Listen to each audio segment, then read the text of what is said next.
Whether you're 0-3, 3-0, or somewhere in between, week 4 of the fantasy football season can be crucial. Who should you start? Who should you sit? I got you covered with 8 players based on matchups and usage coming up next. It's about that time. Stoned on Sports. What's up, everybody? How's it going? Going solo tonight. Matt's got a prior engagement, so I'm going to talk about the starts and sits today. Welcome everybody. That's anybody in the chat yet? Let's see. Kelsey. All right. Thanks. I know Dubo sent a message saying he's unable to attend tonight, so glad you're here, Kelsey. Thanks for your support. Hope you're doing good today. Please give us a like and subscribe as well. If you like the show, lots of good information for you. That we come to you every Tuesday and Thursday at 7 p.m. Eastern. All right, I'm going to get it started. We got 4 starts, 4 sits, so 8 players total, and by myself. Questions that come in, I'll just be doing between player segments. Just be patient with me. If I'm falling behind a little bit, I will answer your questions. First guy we got is wide receiver Diontae Johnson. Look at what a competent quarterback can do for a wide receiver, right? After producing just 34 yards in 2 games combined with Bryce Young, Johnson finally woke up last week with the help of Andy Dalton's season-high 14 targets, catching 8 of them for 122 yards with a tutty, 26.2 PPR points, put him wide receiver 6 on the week. And he's the wide receiver 37 on the season. I expect that to climb a lot more as the season goes on, as long as Andy Dalton is behind center. So he's now emerged there as the clear-cut wide receiver 1 in Carolina. Adam Thielen went on the IR this week, I believe, with a hammy injury. So, Dalton's pretty solid. I think he's not necessarily going to win you games, but he's not going to lose you games. And he's not going to burn a secondary over the top, but he's perfectly capable of operating with that intermediate range, short to intermediate range, which is where Diontae Johnson excels. In week 3, he was tied for the most red zone targets, 4 of them, with Nico Collins, and he's tied for most on the season with 6.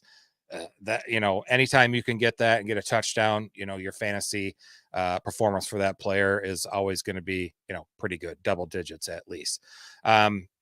He's had the 3rd best target share at 37.8%.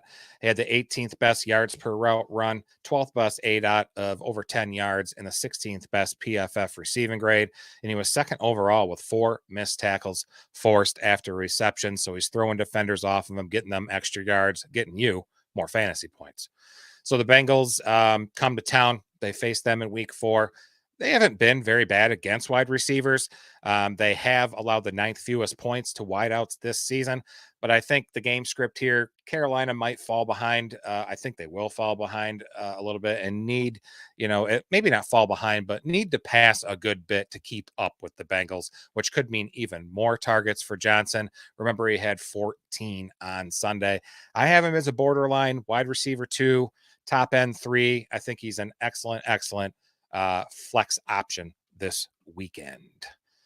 In the chat, hey, you have Kelsey's got Godwin, Neighbors, Judy, and Myers.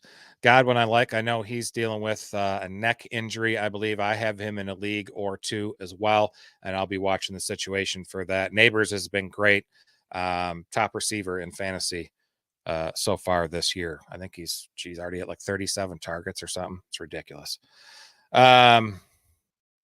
Let's see. Do you think I should get Johnson and dump a guy? I guess, yeah, I would probably grab Johnson and drop Jacoby Myers. Godwin, Neighbors, Judy, well, you'd want to probably keep those. Myers is just so far down the pecking order there in Las Vegas that I just don't think that's an option. But yeah, I definitely would, Kelsey. Definitely would. Grab Johnson, drop Jacoby Myers. Next guy I got to running back for you. Pretty good one. Aaron Jones. I have him rostered in the league. He's tied for RB9 in PPR with David Montgomery. And what was this last week, what was supposed to be on paper a difficult matchup versus Houston turned out to be an RB6 finish in week 3 for Aaron. He had 102 yards rushing, 5.4 yards per carry, 6 targets, caught 5 of them, a receiving touchdown. He had 25.8 points in PPR. out of 21 running backs on the season with at least 40 carries, so these are your heavy hitters. On the season, he has the 9th most yards before contact, over 100. I love that. 7th most rushing yards after contact, and he is number 1 in yak per attempt. Just awesome. And PFF grades him with the 2nd best rushing grade among those 21 quarterbacks.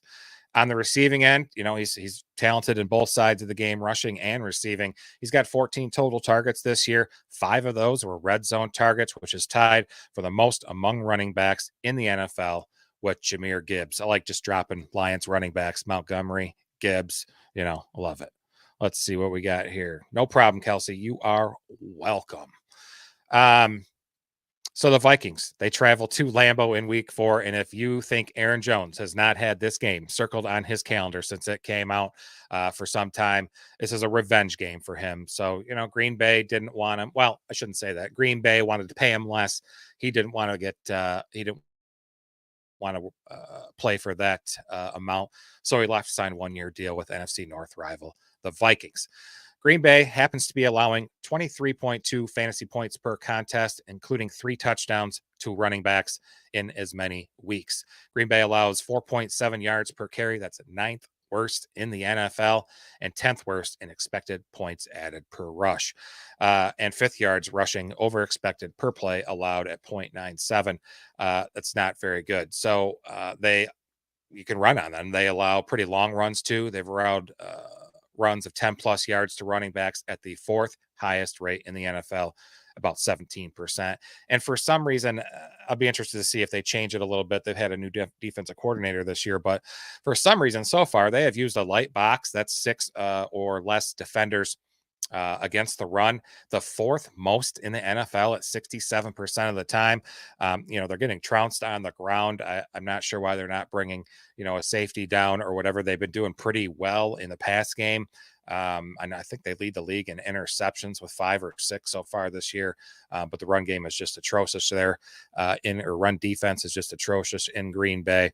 I think Jones is a mid to low RB1 for me this week. He's a must start in all leagues.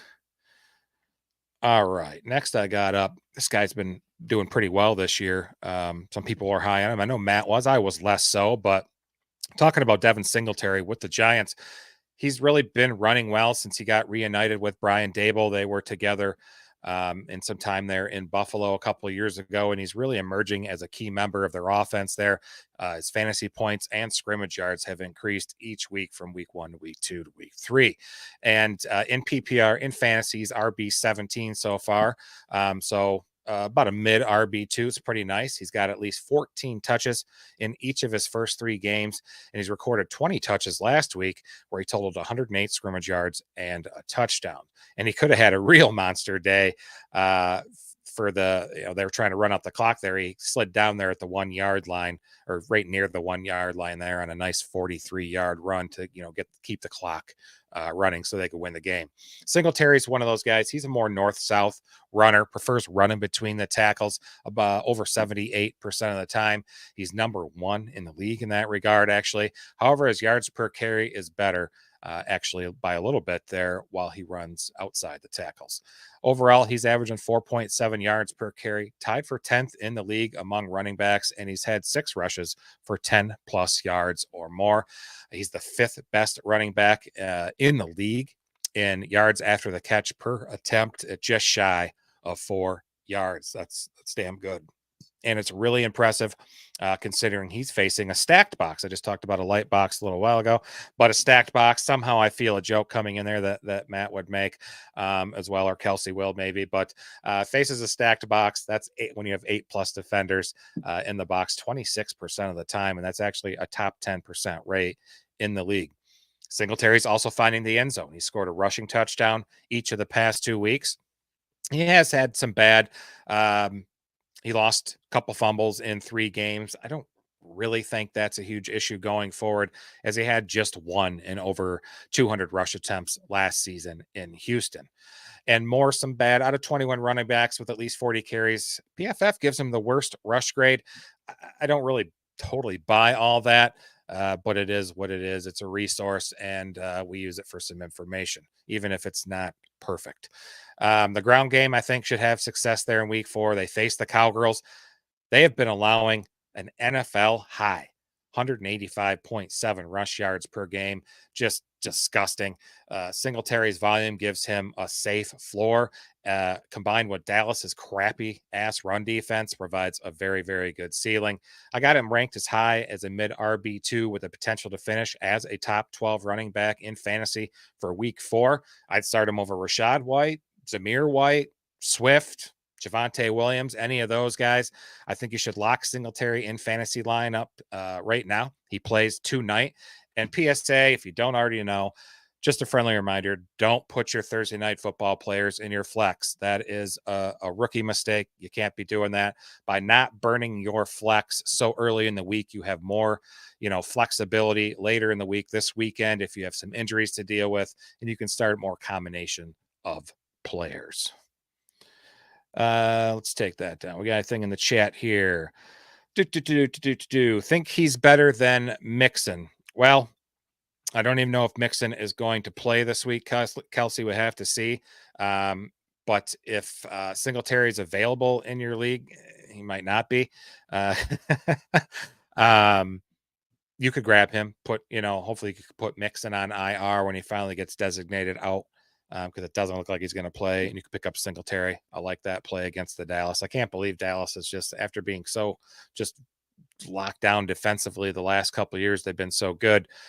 They've really struggled this year. They have a new DC, I should say. Dan Quinn took over and left for wherever, I can't remember. And Mike Zimmer's there, the ex-Vikings coach. So let's see. Do not dump Mixon. Do not dump Mixon. No, you want to keep him. He's a top 12 running back in this league, Kelsey. Hang on to him. But like I said, if you're able to move him to IR once he's designated as doubtful or out, then you can pick Singletary up without having to drop Mixon and burn yourself. And not available. That's all right. That's all right. Things happen. If you have trying to think, Bucky Irving, somebody like that, a nice rookie for the Bucks who just keeps getting more touches. I think he's definitely going to be involved in the receiving game a lot more now, less than Rachaad White. Bucky Irving would be a good sleeper pickup today or for this week if you're needing some depth in your running back room. Bucky might be available. He should be. All right, last guy I'm advocating for you to sit here is a wide receiver. Kind of pains me to talk about him because he is going against the Seahawks or going against the Lions this week. Jaxon Smith-Njigba, otherwise known as JSN, wide receiver 39 on the season. He was held to single digits in 2 of his first 3 games, but I think he's a nice option in what should be a plus matchup in Detroit. Despite finishing with just 3 receptions for 39 yards, some positive signs remain for him. Per PFF, JSN played 47 of 50 snaps in 11 personnel this last Sunday, as well as 9 of 13 snaps in 12, while out-snapping teammate Tyler Lockett 53-36. That's a pretty huge difference. So sometimes, the nature of his usage there kind of can make him incredibly difficult to rely on. Perhaps you were like me in one league. You started him in week 1. He did poor. You benched him in week 2. He had a great game, and you started him again in week 3, and he sucked again. It's frustrating, right? I get it, but I think you should stick with him despite that down week in week 3. He did lead the Seahawks in routes run. Out of 48 wide receivers with at least 15 targets, he has a 4.6 yak per reception. That's top 15. And Detroit's defense has allowed the 3rd most fantasy points to slot men this year, and JSN is a slot guy. Week 1, Cooper Kupp had that massive game, 21 targets, 14 of them caught for a touchdown. Godwin had a massive game and a touchdown. Week 3 was better for the Lions. At least I think Greg Dortch is the slot guy there in Arizona, and he's just not as talented as the first couple guys, but he did have 6 targets, caught 3 of them for 35 yards. JSN has run over 85% of his routes on the inside. He's in there all the time. I think he should find success in what should be a real shootout there. These two teams combined for Geez, each team scored over 30 last year. 37-31, I think, is what the final score was last year. And at the time of this writing, DraftKings has the total at 46.5, pretty high. I also think DK Metcalf is a must start in all leagues as well. And JSN is a low end starter in all formats. I'm looking for him to bounce back in a big way. Week 4, at least for fantasy. I have him ranked as high as solid, mid to high wide receiver 2 this weekend. Oh, let's see. What do we got here? Kelsey, so many questions. Pacheco worth keeping injured.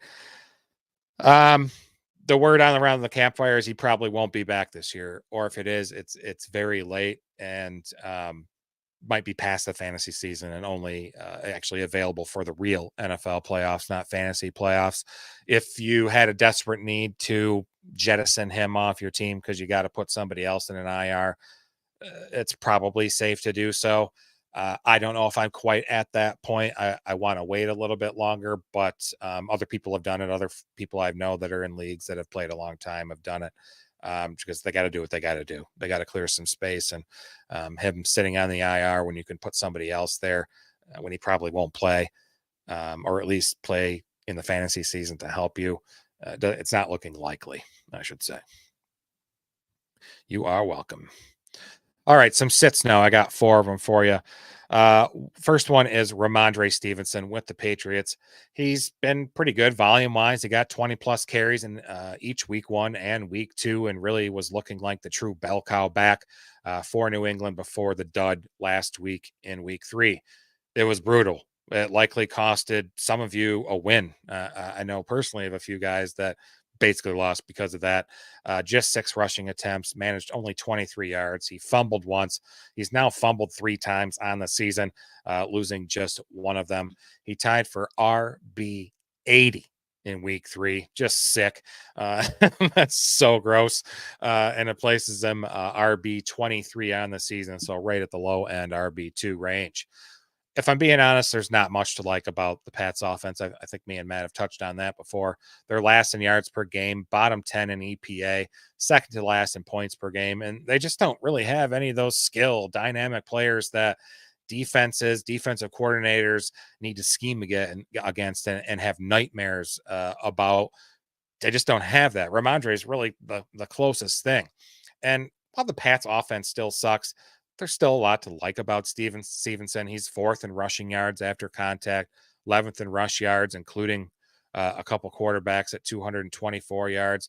But his rush EPA is in the crapper, minus 10.7. That's 43 out of 51 qualified rushers. And to top it off, Antonio Gibson's already clouding things up a little bit for Stevenson. He had 8 touches in week 3. He had 12 in week 2, and he's really been more involved in the passing game than Stevenson, albeit to a more, modest degree. It hasn't been a ton of volume. Now I realize the 49ers just gave up 27 points to a badly beaten up Rams team, and they allowed Breece Hall and Tyson Chandler and Kyron Williams to really do significant damage against them so far. But this feels like a get right game for the 49ers. Pat's got to travel all the way across the damn country to San Fran. And I feel like this game will be more about the potent 49ers offense than it will be their defense. I believe the 49ers will put New England behind a lot again, just like the Jets did to New England last week. And you'll really need a garbage time touchdown from Stevenson so you don't cry yourself to sleep, tonight or when he plays. Sorry. But as a fantasy manager as well, I'm going to be cautious with Stevenson going forward. He's an elite guy in games where the Patriots can keep it close. Will he be running the ball more? There's just going to be a lot of games here that they're going to be behind right from get-go, right from the jump, and they just won't be able to establish a run, and he'll have more duds like that that he just had in week 3. So don't bet on Stevenson delivering anything close to a good fantasy performance this week. Very low RB2 for me, even touching the RB3 range there. Please give Maddie our best. I hope his diarrhea goes away quickly. Yeah, I will definitely let him know there. He's been, flying through the diapers and stuff lately. He's really been having a tough time there. I don't know. I asked him if he used cloth or, whatever regular diapers that you can get, and he didn't tell me. So I think he's just going with some depends. He's got some issues. Next guy, man, Anthony Richardson with the Colts. My general thought heading into the season, it was that he was going to be a very good quarterback for fantasy more than in real life, but so far none of that's really been true. So far, he's 36 of 73, 583 yards, 3 passing touchdowns. He leads the league with 6 interceptions. No bueno, to go along with a sub 50% completion rate. He has rushed the ball 18 times for 117 yards and a touch. That puts him as QB 14 on the year, but it's really inflated there by his top 5 week 1 finish. Everything that made Richardson an elite fantasy quarterback the few games last season has been missing since week 1. His arm cannon, gone. His elite rushing, adios. His horrible decision making that leads to turnovers, very much present. Pittsburgh is who they're facing this week in week 4, and they look like one of the best in the NFL, at least defensively, early on. They've allowed the least yards per game. They have allowed just 2 total touchdowns, running or passing, 2 total touchdowns. That's just crazy. And they are the best fantasy defense versus quarterbacks, allowing an average of 8.2 fantasy points. They've made life miserable for quarterbacks so far through the season. Kirk Cousins, Bo Nix, Justin Herbert, none of them looked good. Hell, they even knocked Justin Herbert out of the game last week. I'm avoiding AR like the plague. He doesn't really give me hope for a bounce back performance with TJ Watt and that defense coming to town, really until Richardson can prove capable of completing difficult passes. He's just not worth putting in your starting lineups. There are much better options out there at quarterback this week.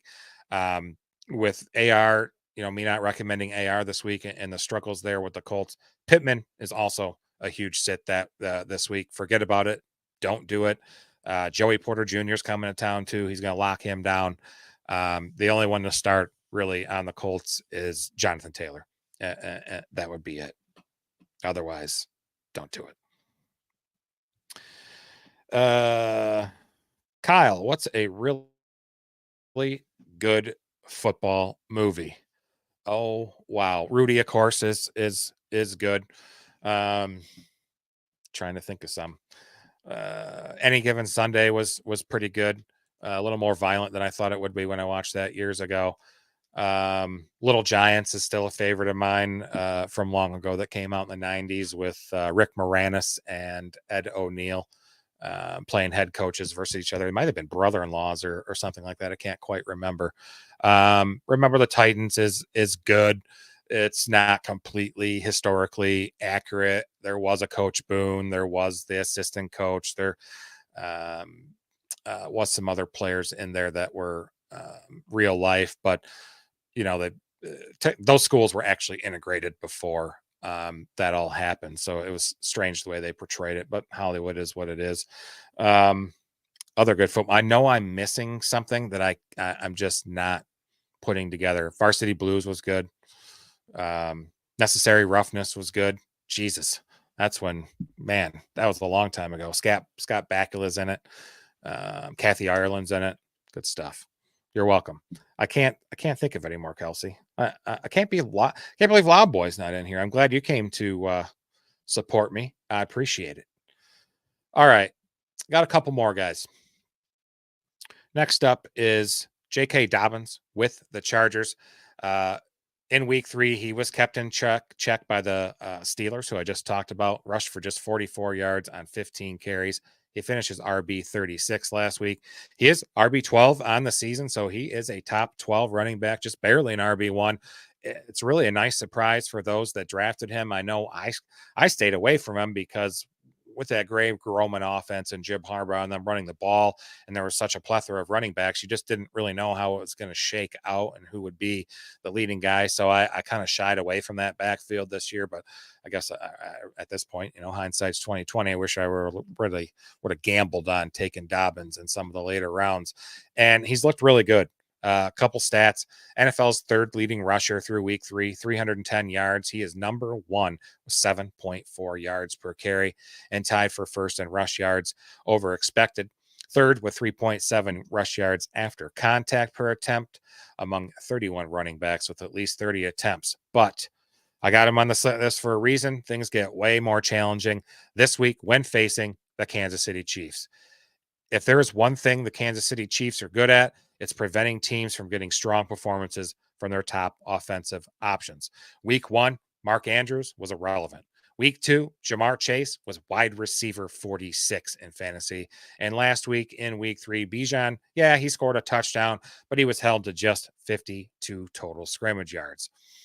The KC run defense versus the last 3 running backs they have faced: Derrick Henry in week 1 just allowed 3.5 a carry.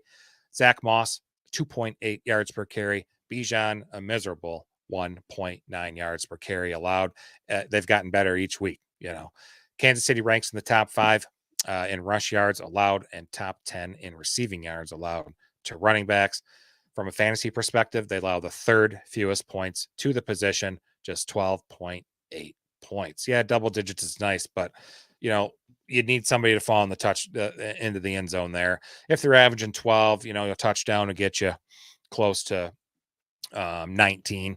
That would be a nice finish, but I just don't think it's going to happen. Now, the Chargers, they clearly love Dobbins. And while he is talented, I just don't think he's talented enough to overcome this defensive game plan that, Spag is going to come up with there for Kansas City to stop him. And maybe Dobbins could have probably done that pre-injury time, 2001, before he's went through all those injuries he's had, but he's clearly lost a step, lost some explosiveness, but still pretty damn good. And I think the run defense for Kansas City should have even more success. Justin Herbert is questionable with an ankle injury. I think that he might not play. Their bye week is week 5. Chargers might opt to sit him this week and give him an extra week of rest. I think they'll play it safe. Plus, they're likely without both of their starting tackles, Rashawn Slater and rookie Joe Alt. If you start Dobbins, you might get some points because of receptions, but the Chiefs have just been a freaking brick wall against running backs. Got him ranked very low, RB2. I think that's his ceiling. I would be shocked if he finished any higher than that. Yeah. Yes, that's a good one too. The TV show was also pretty good. At least there might have been like 4 or 5 seasons of that, but at least the first couple seasons were good. I like both of those. Good stuff. All right, one more guy to talk about. Courtland Sutton. Sutton's coming it is coming off his best stat line in week 3. Scored 13.8 fantasy points in a win over the Bucks, I believe, but he still has been held to 11.4 points or less in his previous 2 games. He's wide receiver 54 on the year in PPR. He is about a full round worse than where he was being drafted about a month ago. He is the alpha on Denver. He has a target share of just shy of 25%, which is the 19th best in the NFL. Among 25 wide receivers who have seen 20 targets, he has the 4th best PFF receiving grade, 3rd worst percentage of targets caught, though that may be more on Bo Nix than Sutton. Dead last in Yak with 12, just 12 freaking yards. Again, that might be a lot on Bo Nix as well. Not getting him the ball in space when in stride where he can catch the ball and run. It's tough having a rookie quarterback. He's 3rd worst in routes per 1, tied for 7th worst in first downs. And week 4 is against the goddamn Jets. Since the start of last season, no defense in the league has allowed more fantasy points or fewer fantasy points to opposing wide receivers. Sutton lines up outside 82% of the time, with 55% of those snaps coming on the left side. That is Sauce Gardner territory. And even when Sutton moves to the right side, he'll have to deal with DJ Reed, who's back and healthy. New York's defense has allowed more rushing touchdowns, too, than receiving touchdowns this year. The pass defense is very tough on wideouts through the air. No wide receiver has surpassed 80 yards or more against the Jets. It's a tough sell for me on Sutton this week. He may be coming off his best performance of the year, but one decent week from Bo Nix isn't enough for me to start Sutton with any confidence. I have him tail end wide receiver 3 this week. There's better options out there for week 4. Start Darnell Mooney over him. Start Wan'Dale Robinson over Sutton this week. It's a no-go for me. Heck yeah. Not too much in the chat today. Kelsey, I appreciate you hanging out with me today. It does show 2 people in there now. We'll see. But that's all I really had for you. If there's no questions, it really feels crazy to another PSA, another tip. It feels crazy to write about so early in the season already, but we are already having buys or teams on bye next week in week 5. The Chargers, the Eagles, the Lions, and the Titans will all be out of action there in week 5. So if you're somebody that's gambled and only has Jalen Hurts or only has Laporta as your only QB or sole tight end, it's a good time to get ahead of the curve and grab your bye week replacement now in case. Of course, I've done that before, and that person ends up getting hurt this week that I plan to start next week, and I have to scramble anyway. So shit happens, right? So please give us a like and subscribe. I'll be back with Matt on Sunday at 12 noon Eastern for Tinker Time. That's our show where we'll answer any of your last minute start sit questions before lineups lock. We'll give you any news that comes out about injuries and actives, weather issues that might cause some problems for fantasy, any trades you want to talk about, and other roster management stuff. I love green salsa. Should I start the Packers defense against the Vikings this weekend? I don't think so. I think there's better options out there. The Vikings have been on a roll. Their defense has really played a big part in that. It does look like Jordan Love's probably going to play this week. We'll see. He might be a little rusty, but I'm going to give a no on that one there. I love green salsa coming through on the Twitter. Love it. Thanks for stopping in. We're here every Tuesday and Thursday at 7 p.m. Eastern. Tuesday is our waivers show, weekly waivers. Thursday, like tonight, start sit show. And then Sunday, 12 noon Eastern for Tinker Time. We'll be here this Sunday as well for that. It'll be fun. Stay stoned, everyone. Have a great night.